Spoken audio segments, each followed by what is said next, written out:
You'll note that trolling requires a little bit more attention to speed in order to become more effective in catching more fish. Paying attention to speed is really important.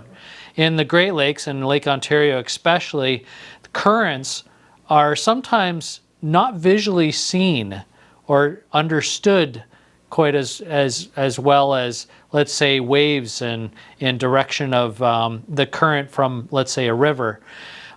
Lake Ontario, for an example, you have currents that happen at varying depths, and they could be going at completely different directions than, let's say, the waves are. So understanding what the currents are doing, where the fish are living, is really important. There's a number of different devices that we do that with. One in particular is a probe. This happens to be the Fishhawk probe that records speed and temperature down at what would be your fishing depth. So you would hang your downrigger weight below the probe to draw it down to the depth. When it's reading that speed and temperature, it's sending a signal through the water to your transducer that is at the back of the boat, and then that is hooked up to a head unit, so you have a display, a digital display that tells you the speed.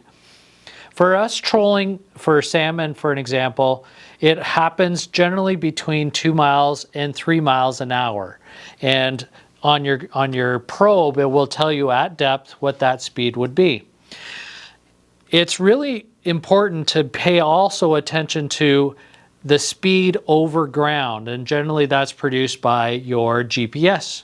Your GPS unit on your, let's say, your fish sonar unit with mapping will show you what direction you're trolling and the speed over ground, which can be entirely different than the speed of the current of the water.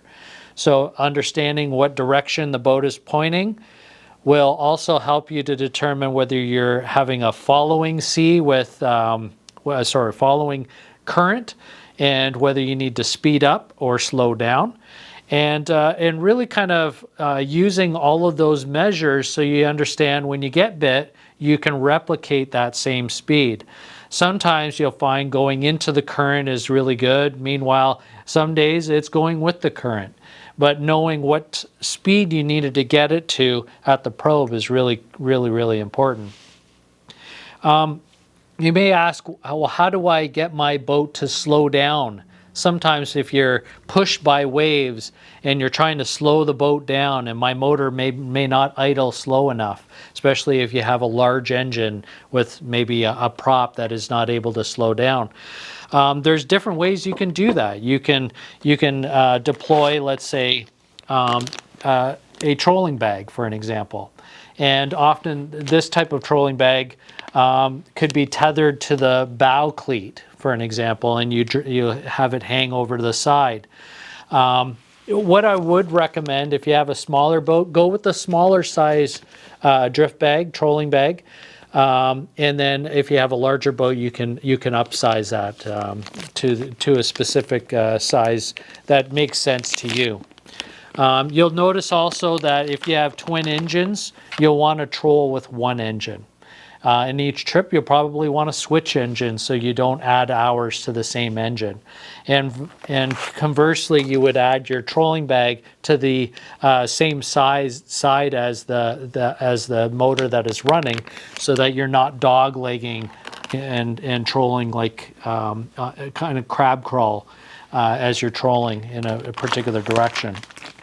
So just pay very close attention to what the speed is down at your fishing depth, down at the cannonball, and cater to that first. You can always make turns and slow down and speed up one side versus another to trigger bites. And when you do find you get bites, whether it be on the fast side or the slow side, pay attention to that as well. And maybe in the next 20 minutes after you've caught that fish, speed up a little bit or slow down based on whatever that fish bit previously. Paying attention to your speed is probably one of the biggest advances in your fishing success throughout the season. So use a probe like this, find your speed, look at your GPS speed, see where the current might be from a directional standpoint, and use all that information to your advantage.